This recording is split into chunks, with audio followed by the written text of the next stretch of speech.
You're listening to The Silence, where every mystery whispers the truth. July 1974. The summer sun burned across the quiet dunes of Cape Cod. Tourists filled the beaches.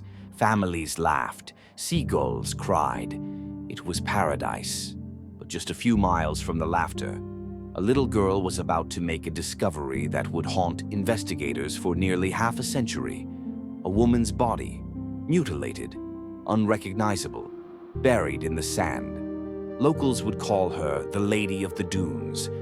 For nearly 50 years, nobody knew her name or who killed her.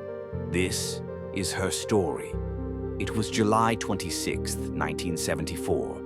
12-year-old Leslie Metcalf was walking her dog through the remote dunes near Race Point Road in Provincetown, Massachusetts. The trail was quiet, except for the distant crash of waves. Then something caught her eye, a shape in the sand, something that didn't belong. When she got closer, she froze. There, partially buried beneath a thin layer of sand, was a woman, face down, nude, her hands missing, cut off at the wrists, her head turned to one side, resting on folded jeans and a blue bandana. The left side of her skull was crushed. The police arrived quickly, but the scene offered few clues. No footprints, no tire tracks, just her, alone in the dunes. The woman was estimated to be between 25 and 40 years old, around 5'6", athletic build, auburn hair. She had been dead for at least 10 days, maybe even 3 weeks. The details were chilling. Both hands severed, cleanly, several teeth removed. Whoever did this wanted her identity to vanish. Police checked missing persons reports across Massachusetts, New York, and Canada. No match, no name. And so she became a legend of Cape Cod, the Lady of the Dunes.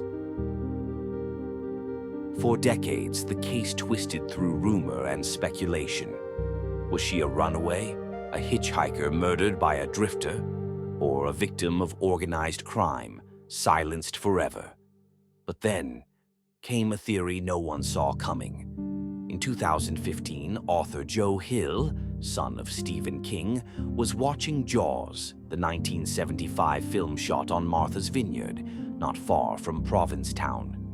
In one scene among the crowd, he noticed a woman with long auburn hair, wearing a blue bandana. She looked exactly like the police sketch of the Lady of the Dunes. Could she have been an extra in Jaws, weeks before her death? The timeline fit. The internet exploded with theories, but it remained just that, a haunting coincidence. Time passed, but investigators refused to give up. In the 1980s, her body was exhumed for dental charts and facial reconstructions. In the 2000s, DNA testing began, but the samples were too degraded. Then came 2019. Forensic genealogy, the same method that caught the Golden State Killer, offered new hope. Her remains were exhumed again, DNA extracted, uploaded to genealogical databases. And finally, after 48 years of silence, the truth began to speak. In October 2022, the FBI made an announcement. The Lady of the Dunes had a name. Ruth Marie Terry. She was 37 years old, from Tennessee, a daughter, a sister, a woman who deserved to be remembered.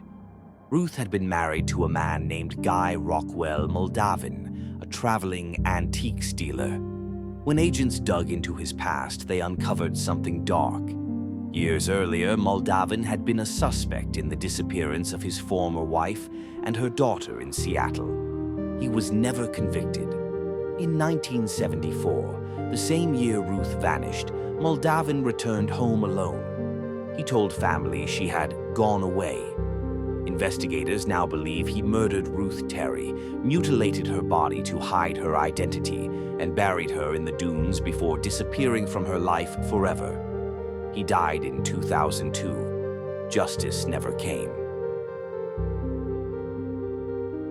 For nearly 50 years, she was a mystery, a nameless face in the sand, but the people of Provincetown never forgot her. They left flowers on her grave, marked only unidentified female.